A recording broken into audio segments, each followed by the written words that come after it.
என் அன்பு மாணவர்களுக்கு வணக்கம். இது உங்கள் சரவணகுமார் சார். இன்னைக்கு கிளாஸில் நம்ம என்ன பார்க்க போகிறோம்னா ட்ரிக்னாமெட்ரி சாப்டரில் இருக்கக்கூடிய ஒரு இம்பார்ட்டன்ட் ப்ராப்ளம் வந்து பார்க்க போகிறோம். வாங்க ப்ராப்ளம் பார்க்கலாம். If cos A equal to 3/5, cos A வந்து கொடுத்துட்டாங்க, அதனுடைய மதிப்பு வந்து 3/5 கொடுத்துருக்காங்க. அடுத்து cos B வந்து என்ன 5/13 கொடுத்துருக்காங்க. cos A cos B value கொடுத்துட்டு என்ன கண்டுபிடிக்க சொல்லியிருக்காங்கன்னா cos ஆஃப் A + Bனுடைய மதிப்பை வந்து கண்டுபிடிக்க சொல்லியிருக்கிறாங்க. ஃபஸ்ட்டு நம்ம கிவன் டேட்டா எழுதிக்கலாம். ஸ்டெப் 1 இந்த மாதிரி ரெண்டை வந்து ஸ்ப்ளிட் பண்ணி வச்சுக்கோங்க. கால்குலேஷன் பார்ட்டுக்கு நமக்கு வந்து ஈஸியாக இருக்கும். ஃபஸ்ட்டு கிவன் எழுதலாம். கிவன் என்ன கொடுத்துருக்காங்க, cos A வந்து என்ன 3/5, cos A ஈக்குவல் டு 3/5, இதை பாக்ஸ் பண்ணி வச்சுக்கோங்க. அடுத்து இங்கே வந்து என்ன cos B, இந்த cos B ஈக்குவல் டு 5/13, இதையும் பாக்ஸ் பண்ணி வச்சுக்கோங்க. சரிங்களா? இப்போ cos A cos B value கொடுத்தாச்சு. அதாவது நான் இந்த மாதிரி நம்ம cos ஆஃப் A + B கண்டுபிடிங்க இந்த மாதிரிலாம் கேட்டாங்கன்னா மொத்தம் நம்மளுக்கு 4 வேல்யூ தெரிஞ்சிருக்கணும். என்னென்னா ஃபஸ்ட்டு sin A வேல்யூ தெரியணும், அடுத்து sin A sin B, அடுத்து cos A cos B. இந்த 4 வேல்யூ தெரிஞ்சிருந்தால் தான் நம்ம என்னென்னா இந்த மாதிரி cos ஆஃப் A + B வந்து நம்ம வந்து கண்டுபிடிக்க முடியும். இதில் வந்து 2 வேல்யூ அவங்களே கொடுத்துருவாங்க, 2 வந்து நம்மளை கண்டுபிடிக்க சொல்லுவாங்க.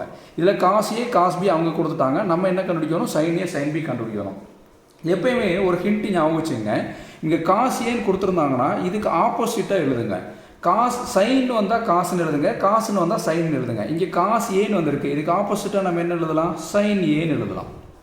அதே மாதிரி இங்கே cos Bன்னு வந்திருக்குங்களா, காசுன்னு வந்தால் நம்ம என்ன எழுதலாம், சைன் எழுதலாம். இங்கே cos Bன்னு இருக்கிறதுனால நம்ம இங்கே இது என்ன எழுதுறோம், sin B. இந்த ஆப்போசிட்டாக ஞாபகம் வச்சுங்க.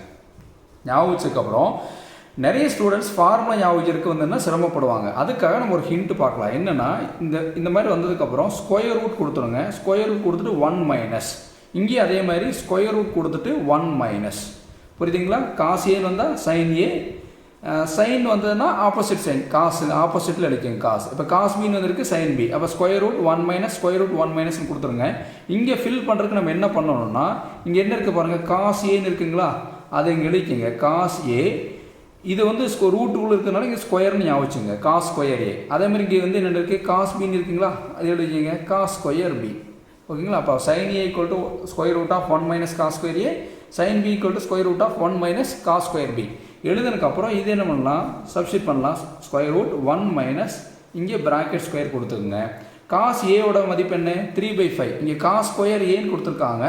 அப்போ நம்ம என்ன பண்ணணும், cos Aவோட மதிப்பை ஃபஸ்ட் இங்கே எழுதணும் 3/5, ஸ்கொயருக்குனால ஸ்கொயர். ஓகேங்களா? இதை வந்து கால்குலேட்டரை சால்வ் பண்ணும்போது இந்த ஸ்கொயர் ரூட்டை நம்ம ஒன்றுமே பண்ண வேண்டாம், மீதி இருக்கிறத மட்டும் நம்ம கால்குலேட்டரை சால்வ் பண்ணலாம். என்ன இருக்குது பாருங்கள், 1 அமுத்துங்க, minus bracket open 3/5 bracket close, ஸ்கொயருக்கு வந்து x² பட்டன் அமுத்துங்க. இப்போ ஈக்குவல் டு அமுத்துங்க. இப்போ வந்து ஃப்ராக்ஷன் அதாவது டெசிமலில் வந்திருக்கு 0.64. இது வந்து என்னென்னா ஃப்ராக்ஷனாக மாற்றிருக்கு. ஷிஃப்ட் அமுத்தி AB/Cன்னு இருக்குது பார்த்தீங்களா, இந்த பட்டன் அமுத்திங்கன்னா இது என்னென்னா ஃப்ராக்ஷனாக மாறிவிடும். இப்போ என்னென்னா மதிப்பு என்ன 16/25 வந்திருக்கு. இது என்ன பண்ணணும்னா ரூட் வந்து 2க்கு காமனாக இருக்குது, நியூமரேட்டருக்கு டினாமினேட்டருக்கு காமனாக இருக்குது. அப்போ இந்த ஸ்கொயர் ரூட்டை நம்ம என்ன பண்ணலாம்னா நியூமரேட்டருக்கு தனியாக டினாமினேட்டர் தனியாக பிரித்து எழுதலாம். √16/√25 தனித்தனியாக பிரிச்சுட்டோம். இப்போ கால்குலேட்டரை இல்லை இந்த √16 அடிக்கலாம். √16 கால்குலேட்டர் அடித்தா நமக்கு என்ன வருது 4/, அதே மாதிரி √25 கால்குலேட்டர் அடித்தா நமக்கு என்ன வருது 5. அப்போ இதுதான் sin Aவோட மதிப்பு. அப்போ sin A ஈக்குவல் டு 4/5. ஓகேங்களா? இதே மாதிரி தான் இங்கே நம்ம வந்து ஃபில் பண்ண போகிறோம். Equal to square root of 1 - cos square B. cos square பியோட ஃபார்முலா இங்கே என்ன இருக்குது, cos Bயோட மதிப்பு என்ன கொடுத்துருக்காங்க 5/13. இங்கே ஸ்கொயர் இருக்கிறனால 5/13 ஹோல் ஸ்கொயர். இப்போ இதை வந்து கால்குலேட்டரில் வந்து நம்ம இது பண்ணலாம். இந்த ஸ்கொயர் ரூட்டை நம்ம எதுவுமே பண்ண வேண்டாம், மீதி இருக்கிறத மட்டும் கால்குலேட்டர் அடிங்க. 1 - bracket open 5/13 bracket close square. இப்போ ஈக்குவல் டு அமுத்தினா நமக்கு என்ன வருதுன்னா டெசிமல் ஆன்சர் வருது. ஃப்ராக்ஷனை மாற்றுறதுக்கு ஷிஃப்ட் அமுத்தி இந்த AB/Cங்கிற பட்டன் அமுத்துறோம். அமுத்தும் போது நமக்கு என்ன வந்துச்சு பாருங்கள், 144/169 வந்துடுச்சு. இந்த ஸ்கொயர் ரூட் வந்து 2க்குமே காமன். அப்போ நியூமரேட்டர் தனியாக பிரிக்கலாம் √144, டினாமினேட்டர் தனியாக பிரிக்கலாம் √169. இப்போ இதை வந்து கால்குலேட்டரில் வந்து நம்ம அடிக்கலாம் √144 அடித்தா நமக்கு என்ன ஆன்சர் வருதுன்னா 12. அதே மாதிரி √169 கால்குலேட்டர் அடித்தா நம்மளுக்கு என்ன வருதுங்க 13. அப்போ 12/13 இதுதான் sin Bனுடைய ஆன்சர். இதை பாக்ஸ் பண்ணி வச்சுக்கலாம். இப்போ நம்மளுக்கு வந்து தேவையான 4 வேல்யூ கிடச்சிருச்சு. sin A sin B cos A cos B 4 value கிடச்சிருச்சு. இப்போ வந்து அவங்க என்ன கேட்டிருக்காங்க பாருங்கள், cos ஆஃப் A + B வந்து கண்டுபிடிக்க சொல்லியிருக்காங்க. அது செகண்ட் ஸ்டெப்பில் எழுதிக்கலாம். ஸ்டெப் 2 என்ன கண்டுபிடிக்கணும், cos ஆஃப் A + B. அப்போ இதுக்கு வந்து cos ஆஃப் A + B யோட ஃபார்முலா வந்து தெரிஞ்சிருக்கணும். அதுக்கு நம்ம ஈஸியாக என்ன ஞாபகம் வச்சுக்கலாம்னா, காசுன்னு வந்துட்டால் ஜோடி எழுதுங்க, CCSS. CCSS இங்கே ப்ளஸ் வந்ததுன்னா கம்பல்சரி நம்ம ஆப்போசிட் சைன் யூஸ் பண்ணணும். அதை மட்டும் கொஞ்சம் நல்லா ஞாபகம் வச்சுங்க. ப்ளஸ்க்கு ஆப்போசிட் சைன் வந்து நம்ம மைனஸ்.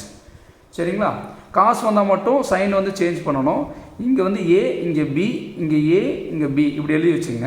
இதுக்கப்புறம் நீங்கள் எக்ஸ்பேண்ட் பண்ணுங்கள். Cos of A + B equal sin A cos, எஸ்னா சைனு. இங்கே என்ன இருக்குது, சி இருக்கா? அப்போ என்னென்னா காஸ், மேலே என்ன இருக்குது பாருங்கள், ஏ காஸ் ஏ.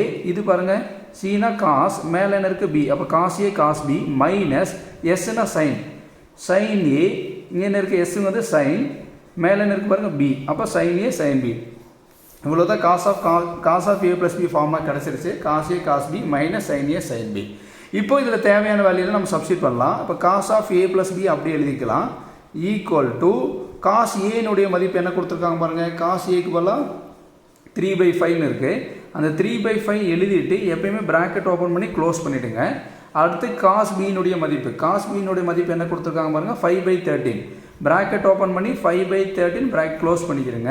இங்கே என்ன இருக்குது பாருங்கள், மைனஸ்க்கு மைனஸ் சைன். அடுத்த சைன் ஏ, சைன் ஏவோட மதிப்பு என்ன கொடுத்துருக்காங்க பாருங்கள், 4/5. ப்ராக்கெட் ஓப்பன் பண்ணி 4/5. அடுத்த சைன் பி, சைன் பியோட மதிப்பு என்ன கொடுத்துருக்காங்க, 12/13. 12/13 அடிச்சிருங்க. இப்போ நீங்கள் என்ன பண்ணணும்னா கால்குலேட்டர் எடுத்துகிட்டு கால்குலேட்டரில் இங்கே எப்படி இருக்கோ அதே மாதிரி வந்து என்னென்னா கால்குலேட்டரில் வந்து என்னென்னா டைப் பண்ணிங்கன்னா ஆன்சர் வந்துடும். ஃபஸ்ட்டு என்ன இருக்குது பாருங்கள், ப்ராக்கெட் இருக்கா, ப்ராக்கெட் கொடுத்துருங்க. அடுத்து 3/5, 3/5 ப்ராக்கெட் க்ளோஸ். அடுத்து பாருங்கள் ப்ராக்கெட் ஓப்பன். அடுத்து 5/13 ப்ராக்கெட் க்ளோஸ். அடுத்து என்ன கொடுத்துருக்காங்க பாருங்கள், நடுவில் மைனஸ் சைன். அடுத்து ப்ராக்கெட் ஓப்பன். இங்கே என்ன இருக்கோ அதே மாதிரி தான் நான் டைப் பண்ணுறேன். 4/5 ப்ராக்கெட் க்ளோஸ். அடுத்து ப்ராக்கெட் ஓப்பன்.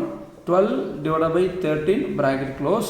இப்போ என்ன ஈக்குவல் அமுத்துனா நமக்கு என்ன டெசிமல் ஆன்சர் வருது. இப்போ ஃப்ராக்ஷன் மாத்திரக்கு நம்ம என்ன பண்ணணும், ஷிஃப்ட் அமுத்தி இந்த AB/C இருக்குது பார்த்தீங்கன்னா, இந்த பட்டன் அமுத்தினோம்னா நமக்கு ஆன்சர் வந்துடும். -33/65 ஃப்ராக்ஷனாக மாறிடுச்சு.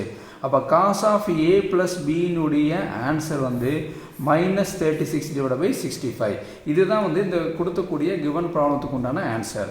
ரொம்ப ஈஸியான ப்ராப்ளம். நல்லா ப்ராக்டிஸ் பண்ணிங்கன்னா ஈஸியாக வந்து ஸ்கோர் பண்ணிடலாம். Thank you students.